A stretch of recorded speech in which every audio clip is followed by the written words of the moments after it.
Thank you. Wow, what a beautiful place. So nice to be here, the Majestic Theater in Boston. The subject of this special that I would like to present to the world is called The Power of Intention. The word intention, usually when we use this word, it has sort of a connotation meaning nobody's going to get in the way. I intend for something to happen. I'm going to make this work no matter what. Regardless of whatever opposition I encounter, I intend to make it happen. It's like being a pit bull who's got a hold of a tire. Have you ever seen that? And they're just not going to let go. I'm going to have this pit bull attitude that I'm going to make something happen. That's what intention is. I'd like to offer here to you something that may change the way you look at things completely in terms of this idea of intention. Rather than thinking of intention as something that you are going to do, because the implication behind that is that this is the ego. This is the ego at work, and the part of me that says, I am going to make it happen. I've come to a place in my life now at the age of 63 where I finally realize that I don't write the books, that there's an energy that is working through me, whether you call it source or God or spirit. It doesn't make any difference what you call it. But this energy that is working builds all the bridges and writes all the books and delivers all the speeches. When I was standing back there waiting for the introduction to come out and to begin this program, the words were running through my mind from something I read years ago in A Course in Miracles. It said, if you knew who walked beside you at all times on this path that you have chosen, you could never experience fear or doubt again. If you had this knowing that there was a source, that there was something that was available to you that is responsible for all of it. And in the writing of The Power of Intention, I remember sitting down to start this book on a specific day, happened to have been Pearl Harbor Day, December the 7th. And I sat down and I put my left hand on the table and I just surrendered and I let go and I allowed the words to flow through my heart and onto the page. And I don't write with a computer. I don't have one. Can't afford it. I have 8 children and they all need one for some reason. And I don't have all of the fancy kinds of, I don't even have a typewriter. I just allow the words to come through me onto the page. And as I was sitting there and allowing this to happen, I began to realize that there was something greater going on here. And as the days went by, and as I wrote each day, getting up early in the morning, and I did this years and years ago when I first started speaking. I used to speak with notes and have everything all very carefully written out and so on. And there came a time when I could no longer do that. I just had to speak from my heart, which is exactly what I'm doing here with you today in this program.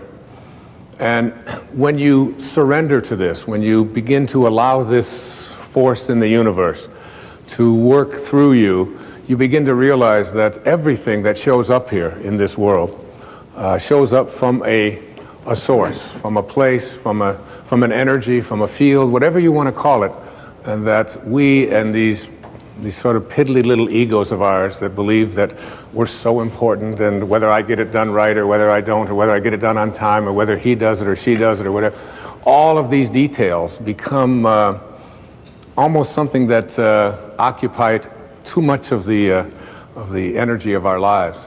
And when you learn to surrender and to let go and to realize that intention isn't necessarily something that I do, but something that I connect to. And I'd like to share with you here at the opening a couple of observations, a couple of quotes that I came across as I was preparing to write this book. The first of these quotes is from a person who's been a very powerful and important influence in my life. His name was Carlos Castaneda. And Castaneda, particularly in his later books, in his book The Fire from Within and The Power of Silence and The Active Side of Infinity, he spoke about intention not as something that we do, but as something that we connect to. I included this particular observation of Castaneda's in the writing of The Power of Intention because it was this particular quote that really inspired me to write this book and to produce this program and to be here with you today. And as like everything else in my life, I almost feel as if I'm no longer the one in charge. I don't even know how it was handed to me. Somebody just, and when I read the words, I had them laminated and I wrote them out and I carried them around with me and ultimately knew I was going to write a book about them, about this idea, and I was going to produce a program about it. And here's what the quote says. In the universe, there is an unmeasurable, indescribable force which those who live of the source, in quotes, of the source. And of the source means sorcerer. Now, not sorcerer in the word, when we think of sorcerer, we think of witches and incantations and all kinds of hocus pocus and so on. That's not what the word sorcerer means. It means of the source, those who live of the source. In the universe, there is an unmeasurable and indescribable force which those who live of the source call intention. And that absolutely everything that exists in the entire cosmos is attached to intent by a connecting link. And then he goes on to say, sorcerers are not only concerned with understanding and explaining that connecting link, but they are especially concerned with cleansing it of the numbing effects brought about by all of the concerns of living at ordinary levels of consciousness. Very important and powerful words to consider. Think of it like this, that everything in this universe was intended here, including you, including every mosquito and every palm tree and every avocado and all of the Rocky Mountains and the oceans, that everything that shows up in the material world emanates from a source. And this source can be thought of as that which intends things into the material world. And the question here today isn't whether or not you are going to be connected to it, because you couldn't be listening to this program. You couldn't be processing what I'm saying here if you weren't connected to this field. This field beats your heart. This field of energy grows your fingernails and grows everybody else's fingernails. I used to say it grows your hair, but I've become a little suspicious of that, you know. But it animates all life. Now, this is one observation, that intention is what I'd like you to think of when I think about the power of intention. Intention isn't about whether you're going to connect to it. You're already connected to it. The question is, how rusty, how corroded, how dirty is the link between you and this field of intention? And sorcerers are those who are concerned with cleansing this connecting link so that you become more and more in rapport with, or in harmony with, this field of intention. And the more you're in harmony with this field of intention, the more you are able to do all that this field of intention is able to do. You are able to create miracles. You are able to heal yourself. You are able to attract into your life the abundance that has been missing. You are able to find the right people and have them show up exactly on time. Because that's how the universal source from which all things and all people originated, that's how it works. And what we're going to be doing here today in this program is looking at how to get that link back to intention and to not only be connected to it, but to always be ready to keep that connecting link clean, uncorroded. I came across another quote. Now, Castaneda is considered by many to be a metaphysician, if you will, an anthropologist who got into the world of sorcery and higher consciousness through what we call like spiritual literature and so on. There's another man whose observations I came across that I want to share with you. And his name is Max Planck. Now, you may be saying, who is Max Planck? Max Planck was given the Nobel Prize in Physics many years ago in Stockholm for his work on the atom. He, along with Einstein, was considered to be one of the greatest scientific minds on the planet. Now, these are the people who need hardcore data. They don't want to hear about hocus pocus and sorcerers and connecting to intention and all of these kind of things. It has to be something they can measure, they can see. These are the people who are what we call operating out of the left brain. And that is not in any way a criticism. It's something that allows us to make great scientific explorations and advances, of course, as people. And the study of the atom is something that can be used not only to make atomic bombs, but it can also be used to power all of the needs that we have on the planet for energy if it were put into the proper context. So, here's what Max Planck had to say. As he accepted the Nobel Prize, these were his words. As a man who has devoted his whole life to the most clear-headed science, to the study of matter, I can tell you, as the result of my research about atoms, this much. There is no matter as such. All matter originates and exists only by virtue of a force which brings the particle of an atom to vibration and holds this most minute solar system of the atom together. We must assume, now listen to a greatest scientist on the planet, we must assume behind this force the existence of a conscious and intelligent mind. This mind is the matrix of all matter. Now, that is very, very powerful evidence. One of the things that really intrigues me is this idea, and I heard it many, many years ago. I'm not even sure of the original source where I heard it, but it goes like this. When you change the way you look at things, the things you look at change. Albert Einstein once observed that you have the most fundamental and major decision that you have to make in your life is this. Do I live in a friendly or a hostile universe? Which is it? Is it a universe that is filled with hostility and anger and people wanting to hate each other and people wanting to kill each other? Is that what you see? Because when you see the world that way, that's exactly what you will create for yourself in your life. This is from great scientific minds. And the interesting thing is that this is not just a clever play on words, that when you change the way you look at things, the things you look at change. It's actually a very scientific thing, and I'm going to show you that in just a moment. I'd like you to imagine the following scene. You're in your house.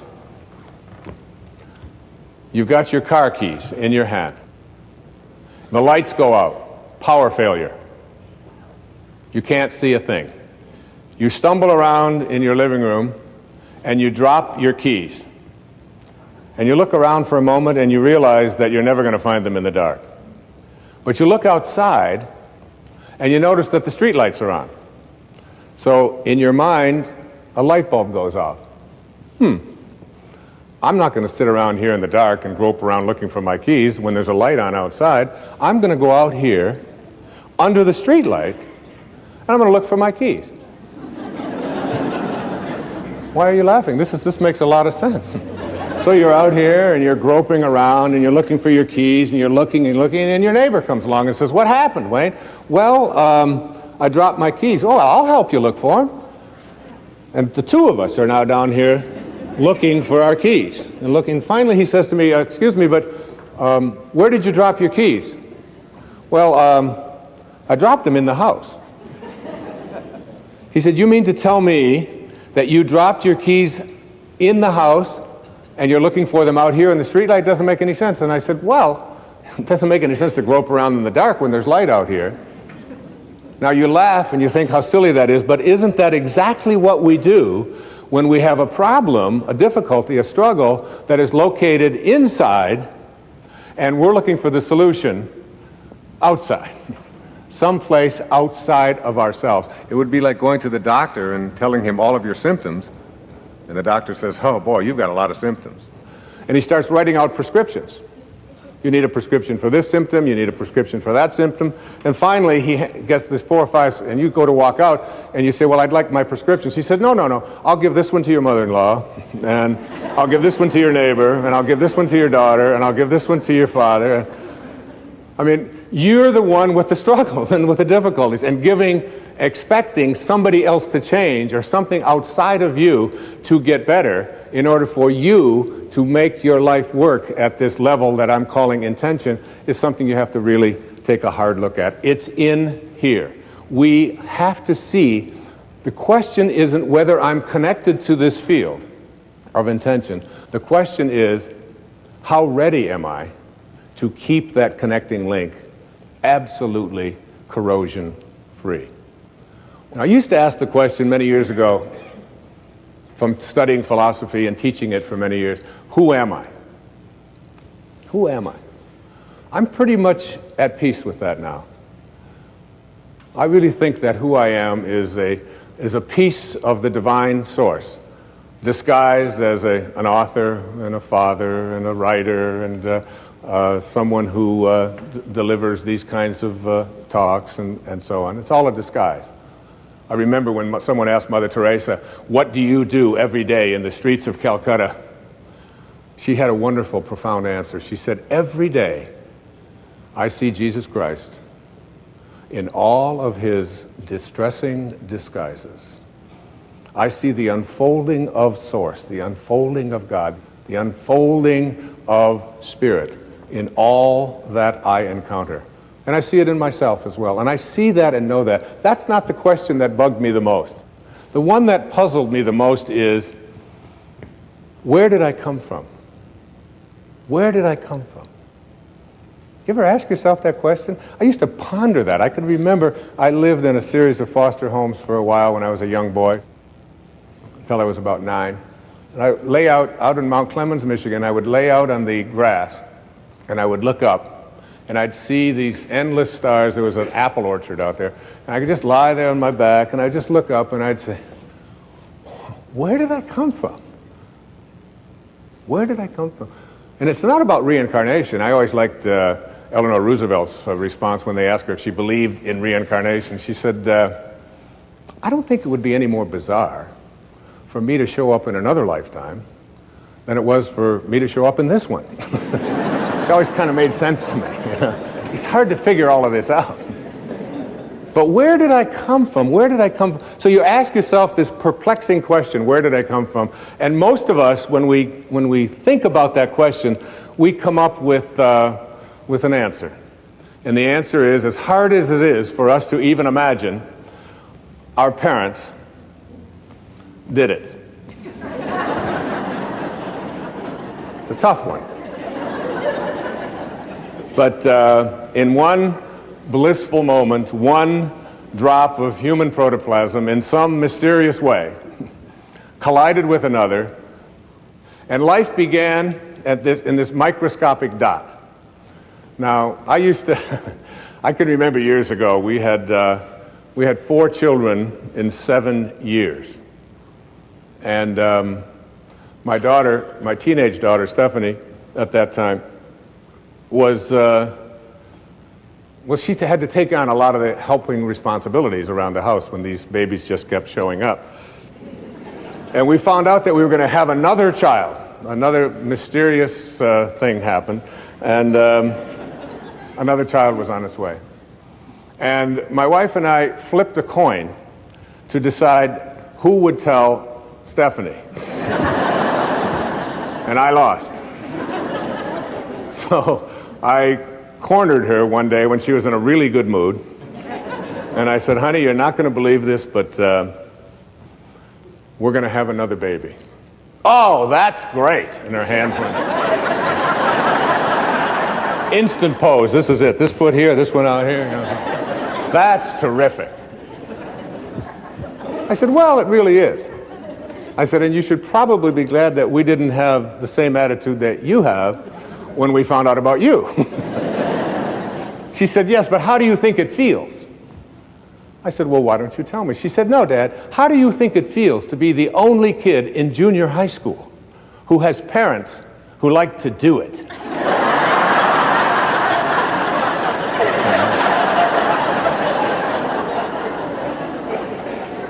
And I said, Steph, I know this is going to be hard for you to accept, but Grandma and Grandpa do it. That is just sick. That's all I got. Off doing, she's storming out of there. Huh? So when we think about where we come from, that sort of is the place that we get to in our hearts. But just go back to that moment for a second and understand that, remember what I said earlier, when you change the way you look at things, the things you look at change. Just keep that idea in mind. Because if you go back to the time of your absolute beginning into the material world, you know that there was a microscopic dot. And this microscopic dot included everything that you needed for this physical journey. And you can't even see it with a microscope. It's just too mysterious and too mystical to even contemplate, isn't it? That something as tiny as you could get 1,000,000 of them on the head of a pin contains everything that you needed for this physical journey. Everything. Your birth was in there. The shape of your eye is in there. Your height is in there. The color of your skin is in there. I hold a hair up on the pillow and I say, and I've had this experience several million times, what held it in yesterday? And you must ask that question, like, what held them up yesterday, don't you? Or why was it black yesterday and it's gray today? Where did that one come from, or whatever? And all of these changes are in this microscopic dot. So what I'd like to do just for a few seconds here is to go back to take the microscopic dot that is your beginnings, in which there's a future pole that is created every face and every body and everything in here and everyone out there watching today in that one instant miraculous moment. Everything that you needed for this physical journey was in there. Too hard to comprehend, you just accept it. So now we take the dot and we look at the dot and we say, let's find the origin of the dot that began me. And you put it under a microscope and you turn up the magnification, and what you see as you turn up this magnification is you see molecules. And inside of those molecules are mostly particles, and these particles are all flitting about, and there's mostly just empty spaces in there. And you take one of these particles out, and we call them atoms.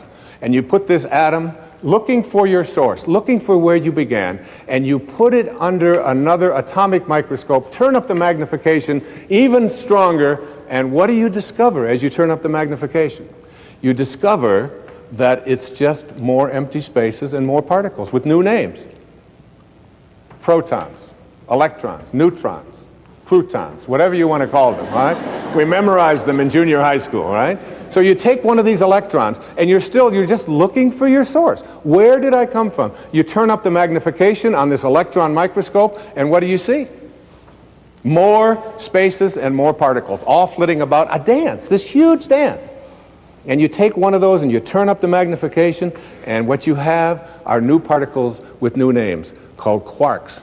We're now looking at quantum physics, the study of the behavior of matter at the tiniest levels, and we're just looking for our source. So finally we take one of those quarks, and these quarks are really weird.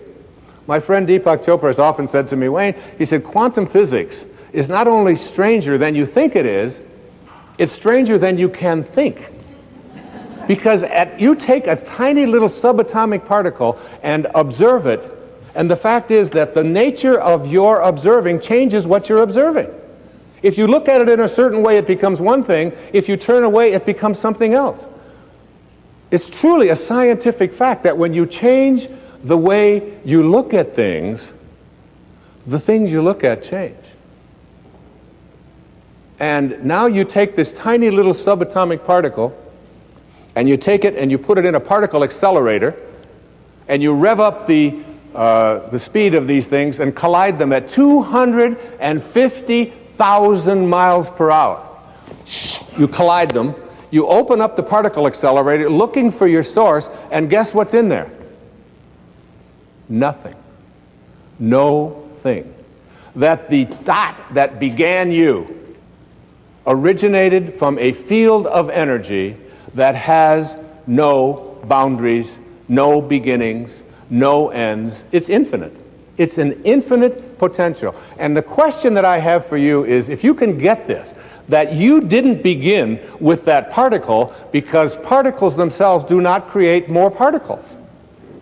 St. Paul put it this way in the New Testament, that which is seen hath not come from that which doth appear. They talked a little strange in those days, all right? What that means is that everything that we see in the material world doesn't originate in the material world. It's the spirit that gives life. The flesh counts for nothing. If the shape of your eye can be in an energy field that has no boundaries, no form, no materialness to it, why not the shape of your life? Why not everything that you are destined to become? Why can't that be a part of this energy field as well? That you showed up here from a field that I call intention. And that beautiful globe that is here to my left, to your right, is what I am going to call, for the rest of this program, I am going to call this the source from which we all originated. That every particle that shows up on this planet, and that's what Max Planck said, and that's what Carlos Castaneda said, and that's what every metaphysician said, that's what all of the great spiritual teachings on this planet say, that our source is spirit. It is something other than the physical. And if you had a set of magical binoculars, and you could look at that field, what I'm going to describe in this program is what that field would look like. And my suggestion to you here is this, that you are going to, if you want to understand intention and the power of intention, it means suspending your ego, the part of you that believes that you are separate from this source, because that's where all of our problems originated, all of our struggles, even our illnesses. This is a source of well-being. Everything that emanates from this source emanates from a field of well-being. It looks like something. It sounds like something. One of the things that it sounds like, I took from one of the great spiritual traditions in the universe. It's from the Bhagavad Gita, what is called the Hindu holy book, the Song of the Lord. But you can look in any spiritual tradition, whether it's Christianity, whether it's Judaism, whether it's Zoroastrianism or whatever, and basically they all say the same thing. If this source that we call God or soul or spirit, if it could speak, this is what it would sound like.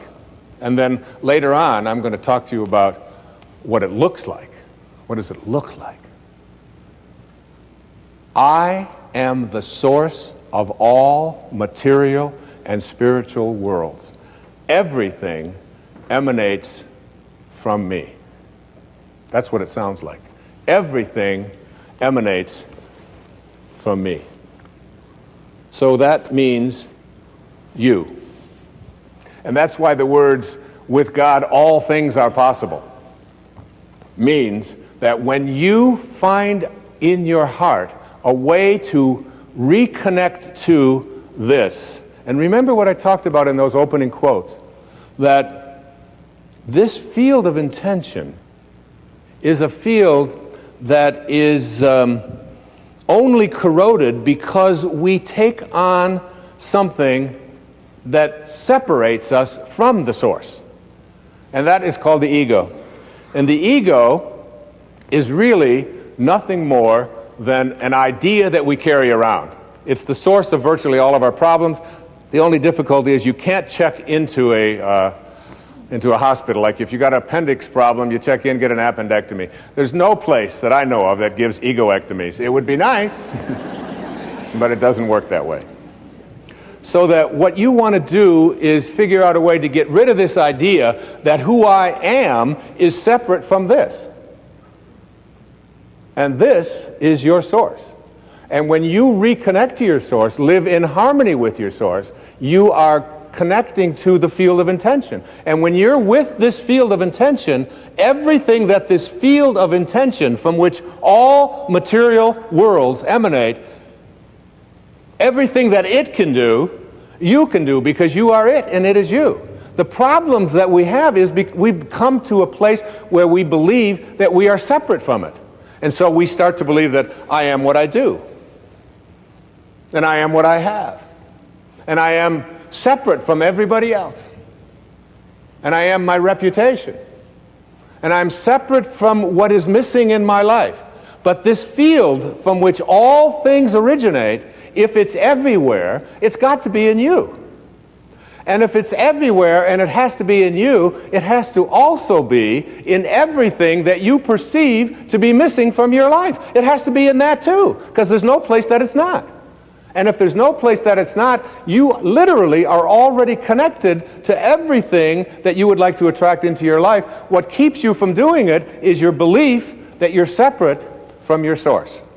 We want to reconnect to this source. People ask me the question, what about a free will? If I was intended here, and the shape of my life was intended here from this source, where does that leave me with a free will? Well, where it leaves you with a free will is this. You have a free will to decide whether or not you are going to connect or not connect to that source. That's your free will. If you make a choice, a conscious choice, to stay disconnected from it and believe that you are all of these things that I just illustrated in the ego, this field of intention doesn't know anything about non-well-being. It creates from a source of well-being. It doesn't know anything about fear, about anxiety, about worry. It just is in a constant state of creating. There's a quotation that goes like this: self-realization, which is really reconnecting to your source. Self-realization means that we have been consciously connected with our source of being. We are reconnected to this source, which I'm going to describe in detail in this program, what I believe the faces of intention look like. Once we have made this connection, then absolutely nothing can go wrong. That's from Swami Paramananda. Nothing can go wrong when you reconnect to source.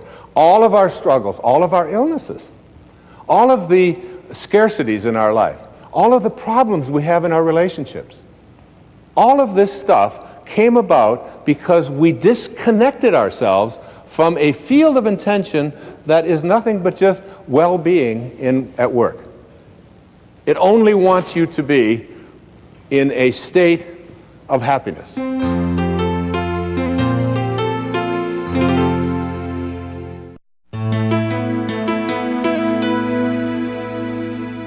I said in a book that I wrote many years ago called Gifts from Icus, there is no way to happiness.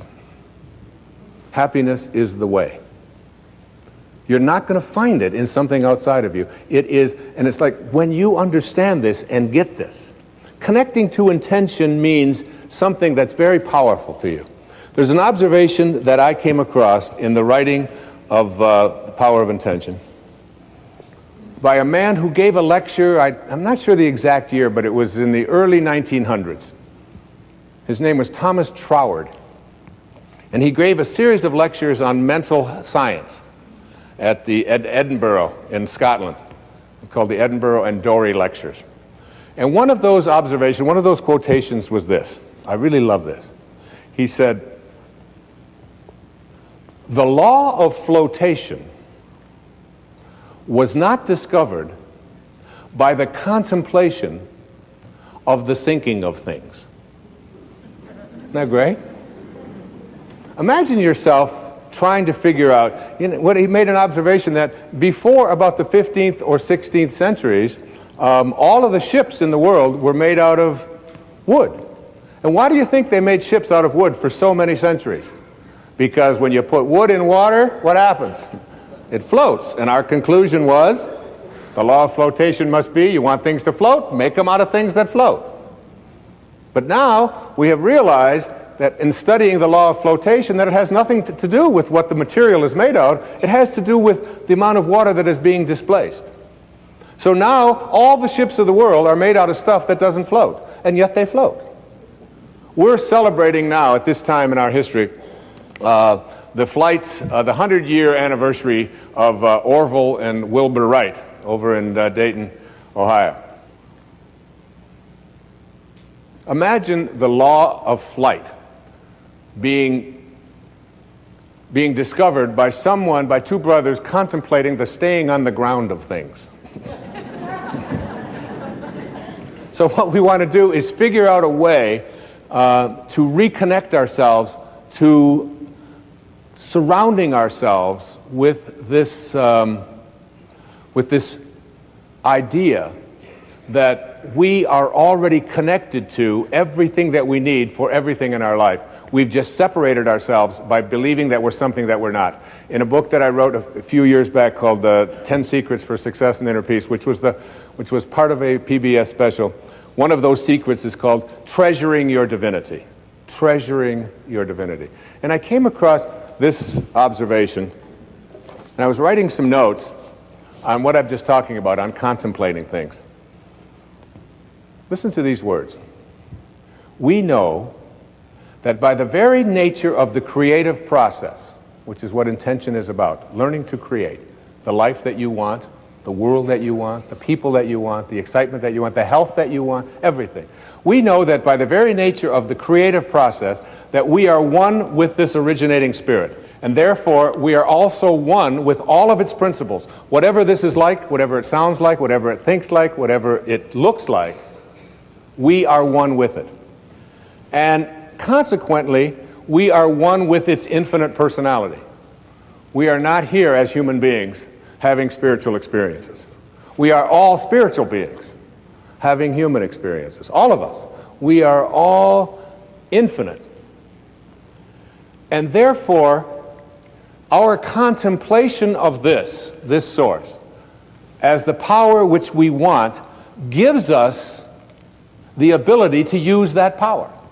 And the way that we use this process is to contemplate ourselves as surrounded by the conditions which we want to produce. Keep that in mind. Underline that. Surround yourself internally with the conditions, contemplate them, which you want to produce. What is it you want to produce in your life? What do you intend to create for yourself? It's not your ego that's going to do it. It's your free will to reconnect to this, which is the source of everything. You're going to be, by the end of this program, you're going to be in rapport with, in harmony with this. If you call my cell phone, pick up the phone. I'm not going to give that number, but if you were to call this number, this is what you would get as a message from me. Hi, this is Wayne Dyer that you've reached, and I want to feel good. If your call is designed to do anything other than that, you have reached the wrong number, and I urge you to call Dr. Phil.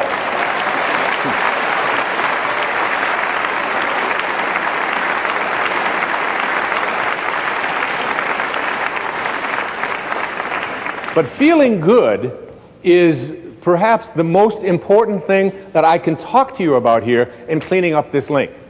If you open up the Torah, this ancient spiritual text, the Old Testament, and go to the very opening lines, Genesis 1:1, it says, what? In the beginning, God created heaven and earth. Pretty simple. God is infinite.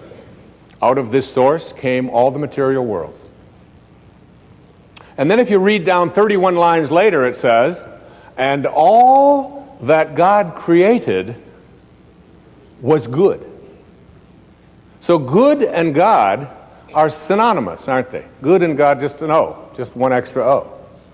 So that when you say, I want to feel good, as you'll see as this program unfolds, you're really saying, in a way, I want to feel God. I want to feel whatever this beautiful source of all, this divine mind, this source of all things, I want to feel what it feels. Now you might say to yourself, yeah, it's easy to say I want to feel good, but how can I feel good when so much around me is bad? How can I feel good if my sister-in-law has cancer? And how can I feel good if I know that over on the other side of this planet there are people who are starving to death? And how can I feel good if there are people who are poor and I have money, and there are people who are starving, and how can I feel good when my children act in the way that they act? Or how can I feel good? And I suggest to you that when you say, I want to feel good, what you're saying is, I want to feel God. I want to feel this. I want to connect here. And I want to offer this to you as a very important and powerful piece of advice that came to me years ago. You cannot get sick enough to heal one person on this planet. And you cannot get poor enough to make one person wealthy on this planet. And you cannot get confused enough to unconfuse one person on this planet. No amount of your feeling bad, when you say feeling bad, what you do is you lose your connection to Source.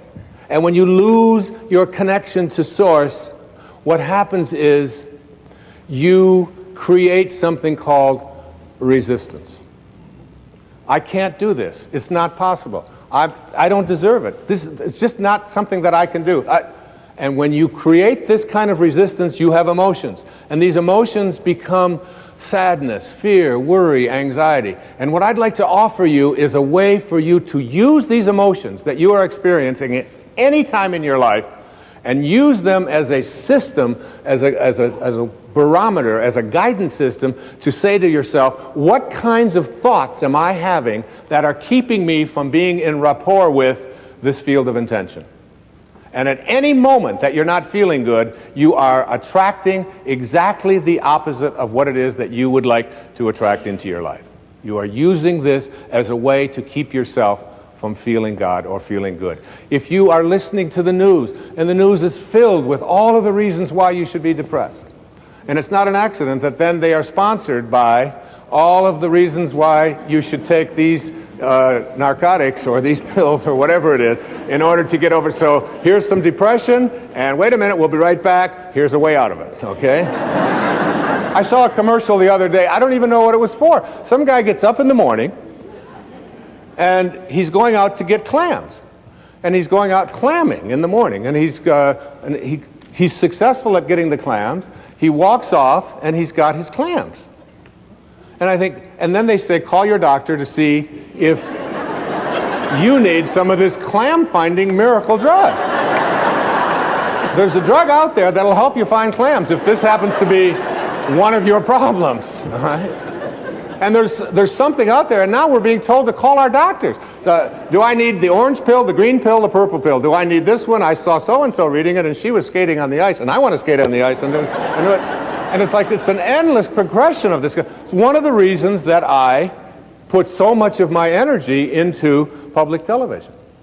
Because when I watch the evening news, when I watch Jim Lehrer on the evening news on PBS, which is the only news that I watch, I don't get bombarded with all of the reasons why. And I also get sort of either side of this thing. I don't just get a one-sided view of it. And it's like it's an energy system.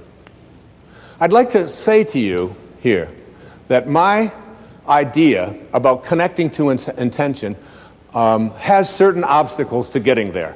And I just want to very briefly go through what those obstacles are and then move into what it is that you need to do to understand what this field looks like and what you can do to stay connected to it. Keeping in mind these words, I want to feel good. I know my beautiful daughter, who will be singing in a little while, Sky, she was working on a music project. And she had come to me and she said, she was going to school at the University of Miami. And she said, Dad, would you mind if I dropped out of school? And since I have been a person who has never, ever listened to any advice that adults ever gave me throughout my life about what I should do with my life, because I believe it's something that you have to own yourself, I said, why? And she said, well, I want to sing. I've always just wanted to sing. It's the only thing that's in my heart is singing. And what I've discovered, she said, is that I can't sit in classrooms anymore in my junior year and be told how to sing by people who are not singing. And she said, I also don't want to study theory any longer. I want to sing. I just feel it in my heart. I said, that's great. I said, I'd like to take you with me when I talk all over the country, all over the world. And I'd like you to sing for me, because I'm always so proud to have her on stage with me, as you'll see why shortly. And I said to her, I said, honey, but what you got to do is perhaps put together a project, perhaps put together a CD, get some way that you can come out and sing at the talks and include on this some of the music that is relevant to what I speak about. And she said, okay. And I was over on Maui and I was writing. And she called me, she said, Dad, the problem is that the musicians that I need to be able to do this are not available. And you can't get them. And I said, Sky, you've got to contemplate yourself as surrounded by the conditions which you wish to produce. Don't think about the musicians as not being available. Contemplate yourself surrounded by the musicians, and you'll see that when you reconnect to this source will provide. It always does. It's an unfailing system. It's fail-safe. She said, all right, Dad the dork, you know. She called me back the next day. She said, you're not going to believe this, Dad. I did what you said last night, and all the musicians are available. I just can't believe it. She said, they called the ones that I wanted, especially they had a cancellation on something. She said, the only problem is that the studios that I need in order to be able to record it are unavailable. There's no studios available in any place in South Florida, and I want to get this in, and I had given her a deadline of like 4 days to get this done, an entire CD. So she called me back and she said, how do I get a studio? I said, Sky, contemplate yourself as surrounded by the conditions which you wish to produce. The law of flotation was not discovered. All right, I got it with the flotation, okay? She called me back the next morning. She said, Dad, it's a miracle. She said the studios had a cancellation, and the studio that I really need and the musicians, they're all available. I can put the whole thing together. It's so exciting. This stuff really works. I said, of course it does. She said, the only problem is that it costs quite a bit of money to pay these musicians and to have the studio time. I said, Sky, honey, you've got to contemplate yourself as surrounded by the conditions which you want to produce. She said, that's why I'm calling you.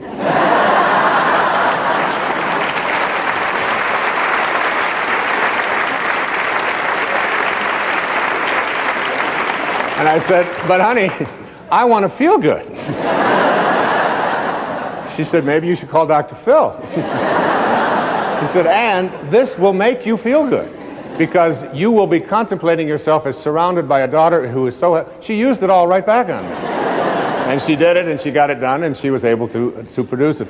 And, you know, it sounds like a silly little example, but it's like the obstacles that we have to creating what we want very often are in the ways that we perceive ourselves as disconnected here. And every thought that you have that says, I can't do it, is resistance to connecting to Source. And every thought that you have that says, it's never worked before, that's resistance to connecting to this Source, to what is being, what I call vibrating to Source energy, getting back to having your desires, what you want to create in vibrational harmony with this highest energy in the universe. The obstacles that we have, most of us there's three of them. The major one is the ego, which I talked about earlier. You have to learn to stop being offended. There are people out there who are going through life looking for occasions to be offended, and you very seldom will find yourself disappointed. And if you don't like the way somebody's dressed, that's a way to be offended. If you don't like the language that they use, one of the things I do is I run in hallways when I'm traveling on the road, because I like to do my running every day, but I don't like to, if it's very cold or very hot, I don't like to have to carry a lot. So I just carry a pair of shorts, and I run up and down the hallway like this. I run here and I run up and down, and I get an hour of running out there in the hallways of hotels. Now there are people behind the doors very often who don't anticipate a sweaty man in running on the hallway.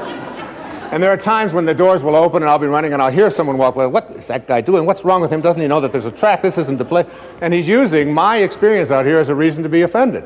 And he's still on the way down. He's yelling at his wife about the fact that I shouldn't be there.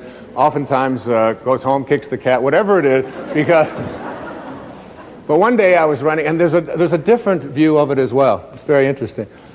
Because I was running in the hallway one time, and the door opened, and a woman had to be 92, 93 years old. So it was in Little Rock, Arkansas. And she opened up the door, and I was running right past her. She had a little walker. She said, "Young man." I immediately loved this lady. Huh? She said, "What the hell are you doing?" I said, well, ma'am, I said, and I stopped. I was running in place. I said, I'd just like to get my heart rate going up there. It's really good. And I didn't want to go outside because it's very hot out there today. She said, you got that much energy this time of the morning to be out there running? I said, yes, ma'am. She said, why don't you come on into this room with me for a little while? Now, there's a woman who had a great sense of humor. With the same, she wasn't looking for an occasion to be offended. How many times do you find yourself doing that? Or stopping yourself from feeling superior, or from needing to be right, or from needing to win, or from needing more, or to achieve, or to be concerned with your reputation. All of these have nothing to do with source energy. All of that has to do with this identity that you've taken on that says, I am all of these accomplishments are what I do. That's one. The second of these obstacles is what I call the energy of your life. Everything in the universe has energy. Everything. That's why I promote a book so powerfully called Power versus Force by David Hawkins, a medical doctor out in Sedona, Arizona, where he talks about the thoughts that we have and how you can use kinesthesiology. You can just use muscle tests to determine whether something works or doesn't work for you, and whether it's strong or not. And every thought that you have, and he has compartmentalized all of these different thoughts. And it's like he even suggested that the music that we listen to has energy in it. The photographs that we have hanging in our home, the prayers that we have, and the television shows that we watch. There is very low energy out there. The average child in America has already seen 12,000 murders, simulated murders, in his living room on cable and commercial television before his 14th birthday. Imagine. 12,000 simulated murders. You never see that on public television. That's why I'm here doing this for public television. Because it's a place where you are not allowed to send that kind of energy out. So my son, I was over on Maui, and we were there for the summer, and all of a sudden I hear this crazy music playing throughout the whole place. And it's some kind of gangster thing and wanting to kill people and loud swearing and all of this. I said, Sands, what is this? What are you listening to? He said, Dad, it's really cool, man. This is rap. This is really, it's like 16, I said, go get the CD. And this is something that I read in Power versus Force. He said, what do you mean? I said, go get the CD. Now, he's a big, strong, 16-year-old strapping kid, 6 foot tall, very muscular, a lot of testosterone. And so he brings the CD and he said, what do you want me to do with this? I said, well, set it on the table and take that banana. And I had some bananas there. I said, take that organic banana, place it next to your heart, put your arm out, and what I'd like you to do is resist me as hard as you can with that banana next to your heart. And he did, and I put 2 fingers on, I couldn't budge his arm. I said, now take that CD and put that next to your heart. He took the CD with the energy in it. As hard as this is to imagine for yourself, you can try this in your own work. And he held that next to him, and he became powerless to my 2 fingers pushing down on his arm. The energy weakened him. The energy of the foods that we eat, the shows that we watch, the people that we surround ourselves with. Even the thing, most of you know that I'm a camel. And a camel is an animal that starts out every morning on his knees, and he goes to bed every night on his knees, and he can go 24 hours without a drink. And that's something that I do every day. I go 24 hours without a drink. And it isn't because I labeled myself as an alcoholic or anything like that. I was told by a very powerful and important teacher that if you want to reach the levels that I would like you to be able to understand, where you can literally do a somersault into the inconceivable and see yourself as capable of attracting and healing and being able to create abundance, if you want to be able to be all that you can be, he said you've got to stop putting substances into your body that are deteriorating the body and deleterious to the health of your body. And he said alcohol just happens to be one of those things. So I don't take a particular moral position on it. I did it because I didn't want that energy into my life.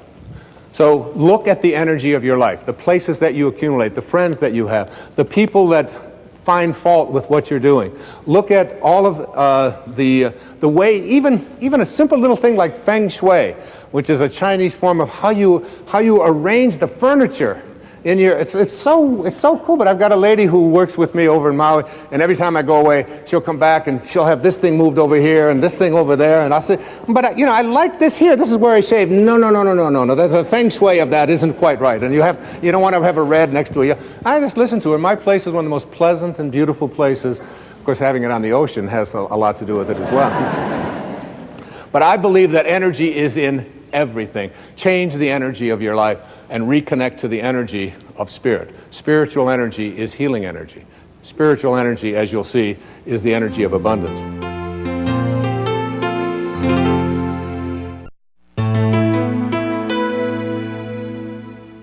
So now, the third thing is, as an obstacle, we looked at ego, we've looked at our energy, and also the way that we talk to ourselves. How do you talk to yourself? If you think, here's one of my favorite quotes, the creative source in your life, here it is right here, this creative source. This source reacts to your belief in shortages with a fulfillment of your belief. If you believe there's shortages out there and you can't attract them into your life, now this is a source that is unlimited abundance. It just is a constant state of creating. It's always creating, okay? So it doesn't know anything about shortages. If you come to this source with a belief that there are shortages in terms of your life, it will fulfill your belief. If you believe that you can't be healed, that it's just impossible for you to be healed, if you believe you can't be happy, if you believe that you have to be miserable, if you believe that you can't attract the right person, if you've got something that you want to fund, some project that you want to fund, and you can't get it funded, and you come to this source with a belief in shortages, it will fulfill your belief. It only knows how to be. Remember what I said earlier. You are at one with this, and you are also at one with all of its principles. And you have to contemplate yourself as connected to, in harmony with, in rapport with this. It's like there's a game that's been on television for years. It's called the match game. And this match game is it's a fun little game to watch because you get people who you really think know each other, and they say something and they try to match it up. You're always you want to get into a match game yourself. And the match game you want to be into is one in which you match up with this source. You're going to always try to be matched up with that. What I'm asking you to do in this program, and in understanding intention and the power of intention, I'm asking you to see yourself at every moment of your life when you're having a thought, when things aren't working, when you're not feeling well, when the right people aren't there. You could say something to yourself. I heard people say this, I tell people always, think from the end. Think from the end. So I was talking to a man one day down where I work out in the gym, and I said to him, he's been sick, he's got nose running, he's got, Snoopy's running out of his nose, he's got, it's disgusting. And I said, how long have you been sick, Marty? You will never believe this answer. He said, in 3 weeks, it'll be a month.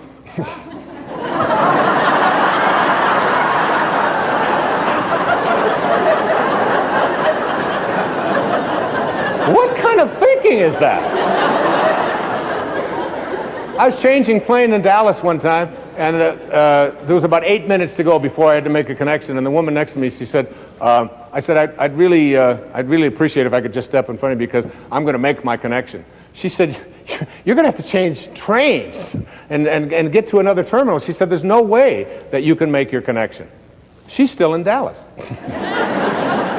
I think from the end, I see myself as already connected to that which I want to attract into my life. And if it doesn't work out for some reason, I don't use blame, I don't get anger, I just simply say to myself, this is the way it is supposed to be. And I'm at peace with it. I choose to be at peace because this is peace. You want to watch the resistance. What kind of self-talk do we have? If you think about what is missing in your life, and you talk to other people about what is missing in your life, and you share a lot with what's missing in your life. I'm missing the right person. My soulmate has never showed up, I'm missing the money. I don't have them. And you talk about all the things that are missing in your life, Here's your connection to Source. Remember, you're always connected. The question is, are you ready to stop living at ordinary levels of consciousness? Are you willing to live at a spiritual level of consciousness in which you are in rapport with that which provides everything? So if you're thinking about what's missing and you go to this universal source asking to have fixed what is missing in your life, you'll have your belief in what's missing continue to be refocused for you. In the Old Testament it says, as a man thinketh, so is he. If you think about what is missing, don't be surprised if you keep attracting what's missing into your life. If you think about what always has been, then don't be surprised if what always has been is what keeps showing up in your life. Because thoughts are energy. And the thought of it's always been this way and there's nothing I can do, resistance. What emotion am I feeling? Frustration. I want to change that. What is my guidance system? I'm going to see how in harmony am I with this energy of Source, with the energy of intention. How in harmony with it am I? The source of all doesn't know anything about things being missing. There's nothing missing in this universal source, and you emanated from that. You are a piece of that. If you're always thinking about what they want for you, and there's no shortage of them, they're called relatives. I'm going to write a book someday that's going to be called Your Friends Are God's Way of Apologizing for Your Relatives.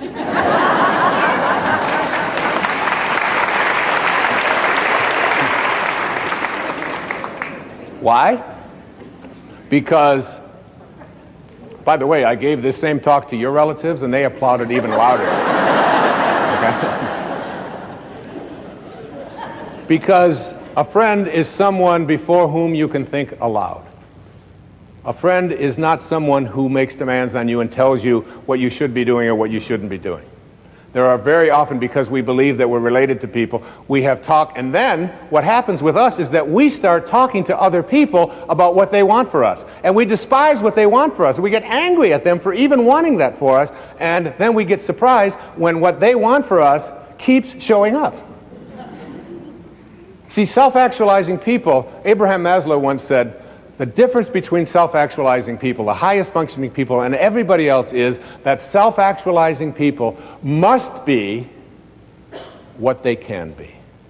Self-actualizing people must be what they can be. What can you be? What can you be?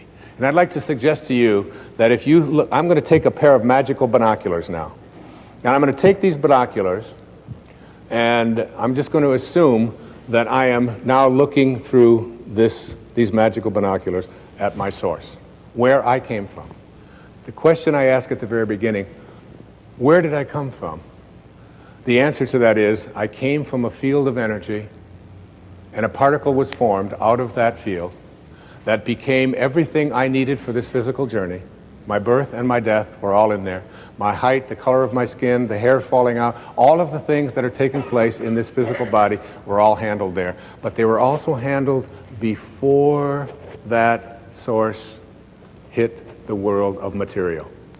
And when I shift and understand that what I came from, what I'm looking for here, I'm looking to see, what does it look like? What does this look like? I call these in the book, in The Power of Intention, I call them the faces of intention. The 7 faces of intention. And any time in your life when you are not in harmony with these 7 faces, you are stopping the miraculousness, the miracle, the mystical mystery that you are, that not only decided the shape of your eye before it became a particle, but decided the shape of your life as well. You came here from a field of energy that has no limits. The first of these 7 faces is called the face of creativity or creation. And I suggest to you that there's an intention, and intention is one of the chapters here. It is my intention to live my life on purpose. Here is the source. So beautiful. This is where I emanated from. And this source is always creating. And you, as a being who has emanated from that but has taken on an ego, has what I call summoning power or pulling power. You can pull from this source and be what it is, or you can have resistance to it. How much summoning power do you have? How much of this source are you able to summon? When you are on purpose and creating in your life, one of the great teachers in my life was a man named Patanjali. And he had an observation about being in spirit. The word in spirit creates a word called inspire. And Patanjali put it this way. He said, when you are inspired in spirit, when you are inspired by some great purpose, some extraordinary project, all of your thoughts break their bonds. Your mind transcends limitations. Your consciousness expands in every direction, and you find yourself in a new and a great and a wonderful world. And then he said something so powerful. He said, dormant forces, like forces that you didn't think were accessible to you, dormant forces, faculties, and talents come alive. And you discover yourself to be a greater person by far than you ever dreamed yourself to be. Those words bring tears to my eyes. They're so powerful. When you are inspired, when you are in spirit. When you're in spirit, you are creating. When you are creating, everything is working. My teacher in India one time, Nisargadatta Maharaj, said, when he was asked the question, there's wars going on in Pakistan, there's people having difficulties here, there's people dying, there's starvation. How can you say that I can heal myself, and how can you be at peace when you see all of this going around? And you know what he said to his devotee? He said, in my world, nothing ever goes wrong. What a powerful idea that is. You can't get sick enough to heal those people who are sick around you. You can't get poor enough to take care of the lack of abundance in so many people's life. The only thing you can do to help that, as I'll be talking about a little later, is to connect to this. You know, when I was 19 years old, I joined the Navy right after high school in 1958. And I was going overseas to connect to my ship after having gone to school. And I was standing at the dock boarding a ship called the USS Vega, which is a refrigerator ship, which was taking me across the Pacific Ocean in 29 days to meet the USS Ranger, an aircraft carrier, at that time the largest ship in the world, and I was assigned to it. And it was docked in a place called Yokosuka, Japan. And I took a boat, this refrigerator boat, over to Sasebo in southern Japan, got on a train, 19 years old, and was going to catch my boat 29 days later. 19-year-old kid. And as I got on the boat, never having been on such an adventure before, my Uncle Bill, who was a school teacher in Hayward, California, one of my heroes, one of the reasons why I'm here today is because of my Uncle Bill Volley, he handed me a book. And it was a collection of short stories by a man named Leo Tolstoy. He said to me, as he handed it to me, he said, read The Death of Ivan Ilyich by Leo Tolstoy. And The Death of Ivan Ilyich is a story of a man very, very quickly who was a judge in Moscow. And he went back and forth every day to work, and he hated his work, and he hated his life, and he hated his wife. And he hated everything about what he was doing. And he got to the end of his life, and he was lying on his deathbed, and he looked up at his wife, who was holding his hands, and he looked into her eyes. And I was 19 when I read this, and it still gives me goose flesh. He said to her as he died, "What if my whole life has been wrong?"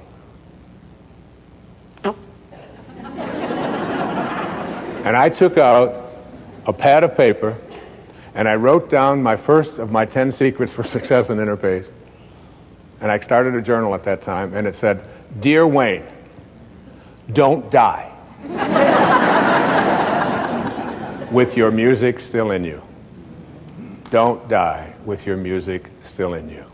I would suggest to you, if you are not creating, and if you wonder what your purpose is, and so many people wonder, what is my purpose? And they talk about, I don't know what my purpose is. You know what that is? Your thoughts about your purpose are your purpose trying to reconnect to you.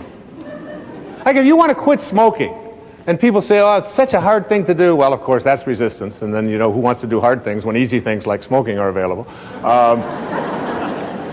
But if you, and people say, well, I've been thinking about it. I said, keep thinking about it. Just keep thinking. You want to lose weight? Keep thinking about it. Put your attention on it. Surround yourself with those kind of thoughts, because the thinking about it process is a part of your connecting to it. Eventually, you will connect to it and you will begin to act upon what those thoughts are. But you got to start by thinking about it. And the ultimate purpose you can have in your life, I used to have a jacket that I hung on my closet door. And the jacket had all of the pockets ripped off. I took a razor blade to all the pockets, because someone had once said to me that the last jacket you wear doesn't need any pockets. So, because you're not taking anything with you in your pockets, all right? So every time I'd walk into my closet and I'd look at this tattered jacket with no pockets in it, it was a reminder, you're going to have to wear a jacket someday that doesn't need any pockets, all right? And so what do you do with your life? Your life is like a parenthesis in eternity. You show up from an infinite source. You materialize. You're a particle. Everything you needed for this life is in it. And then you close parentheses. What can you do with your life? You can't take anything with you. You came from nowhere, N-O-W-H-E-R-E. You show up in now here, N-O-W-H-E-R-E. It's all the same, just a question of a little spacing. And where do you think you're going? Back to, you ain't going nowhere. You're going nowhere. From nowhere to now here to nowhere, it's all the same. The only thing you can do with your life is give it away. When people say to me, what is it that I can do with my life? What is my purpose? My answer is always the same. Find a way to be of service. Find a way, whatever it is. Doesn't matter if you're serving ice cream cones in Alaska. It doesn't matter if you're raising horses in Montana. It doesn't make any difference. I had a woman come to me one time who wanted to adopt a child in Moldova. I had to look it up. Moldova. She saw this little face on a program on one of the stations there. I think it was on a PBS station. And she couldn't get that face out of her. She became on purpose. She began to live her life on purpose. She went to Moldova and brought home her little son. And it's like, whatever it is, when you are of service, if you're giving your life away, and if you don't know how to do that, you suspend your ego. You understand that living on purpose means there's no accidents. That you're aligning yourself with purpose. You ignore other people when they tell you what you should be doing. That's what Ivan Illich didn't do. You just ignore it. You don't have to have a fight about it. You can say, thank you for sharing. I appreciate that. It's very helpful. I've never thought of that before. I'll consider that. That's how you handle all conflict. Can I join up with this source energy, or can't I? As soon as you start striking out, you're off of purpose. You have to contemplate yourself surrounded by the conditions you want to produce. That's the first phase of intention.